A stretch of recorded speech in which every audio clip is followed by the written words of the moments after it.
नमस्कार.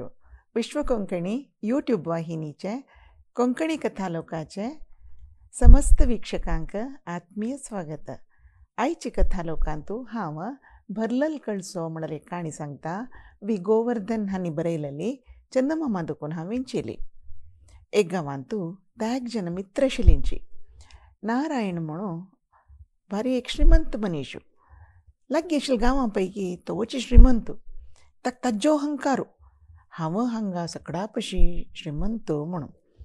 दोनीचो वेंकट, तागेले भर गाय आसाची. एक 100 इतली गाय आसतली तागे लागीं. तशें देखून ताका ताज्यो अहंकारू.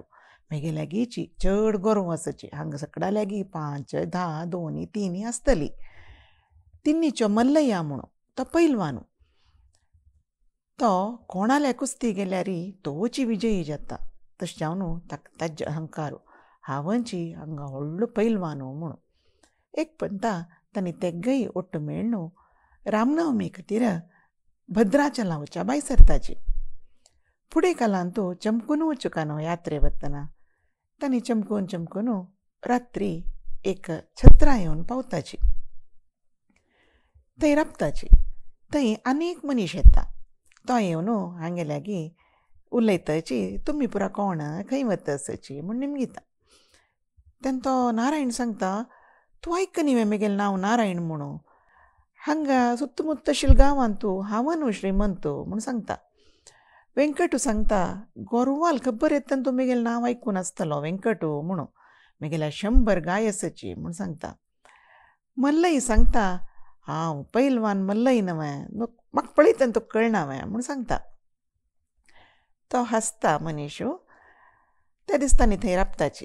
हेर दीस वतना तो मनीस हांकां सांगता, तुमी वच्चे वाटेरीची म्हगेलें घर आसा, तुमी येयाची, म्हगेलें आतिथ्य स्विकार करून वच्चाची म्हूण सांगता.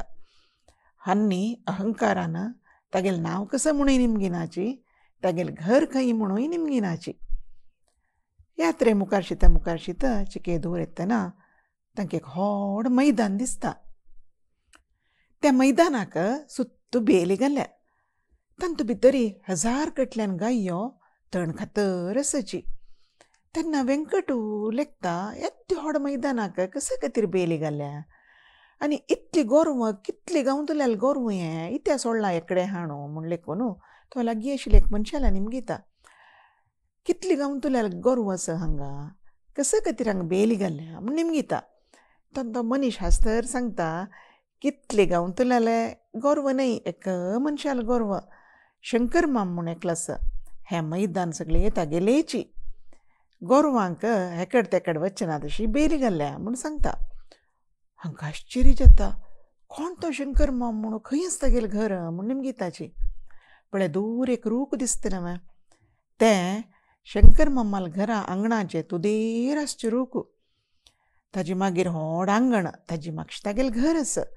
तुमी अशाणा वता न्हय तेन्ना तुमकां दिसता पळय म्हूण सांगता तो.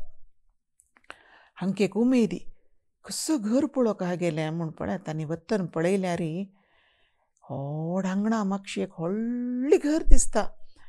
रावळारशें आसा. त्या बागला चिरणीका, ते कंडे चिरणीका सांगूंक जायना. तांकां भितर वचून त्या घर एक निलकू का म्हूण मन जाता. भितर वच्च्या पळयतना थंय राबिल्लो पारो मल्लयाल खांद्यार तागेलो हात दवरता. मल्लया भारी खूप येता. म्हगेल्या आंगार हात घालता पळय तूं म्हूण ते हात काडूं गेल्यार त्या पाराल बल इतलें आशिल्लें की ताका हात हालोवच्याक जायना. तितलें म्हणटना घोड्यार बसून काली पळयलेलो मनीस येवन पावता. तो तांकां पळोवन, येयाची तूं मुखार राखून बशिल्लो, हांव म्हाका सलकी एक काम आशिल्लें म्हूण वग्गी वता म्हूण चमकलेलो, येयाची भितर येयाची म्हूण सांगून तांकां भितर आपोवन व्हरता. आनी थंय चंद चिरणीके खुर्चेर तांकां बसयता. रुप्याच्या प्लेटान तांकां खाण हाडून दिता. रुप्या ग्लासान तूं दूद हाडून दिता. त्या पुरा हांनी स्विकार करताची. मागीर ताका नमस्कार करून भायर येतना नारायणाक तागेले श्रीमंतीके विशय जावन आशिल्लो अहंकार देंवता. वेंकटूक तागेले गोरवाल विशय जावन आशिल्लो अहंकारूय वता. मल्लयाक तागेले बला विशय जावन आशिल्लें अहंकारूय वता. एक पारो म्हळ्यार एक वॉचमॅनाल हात तांकां खालोवच्या जायनी. तांणी तोणसान कोण भायर येवन तांगेले यात्रे मुखार शिताची. चेडवानो काणी हांगा समाप्त जाली जाल्यार हांतू आमी व्हड विशय शिकूं आसा न्ही वा. कोंकणीन बांयतूल बेब्बो म्हूण एक म्हणणी आसा. तशें म्हळ्यार बांयतू आशिल्लो बेब्बो लेखतकय हें जें व्हडलें ब्रह्मांड म्हणून ताजे भायर ताज्या पशी व्हडी न्हंय आसाची तळ आसाची म्हूण ताका गोतू आसना काय. तशीची नारायणू व्यंकटू आनी मल्लया तांगेल्या गांवांतू तांणीची व्हड जन म्हूण लेखून आशिल्लींची. आनी एक म्हणणी आसा भरलल कळसो चाकुंडे ना म्हणून.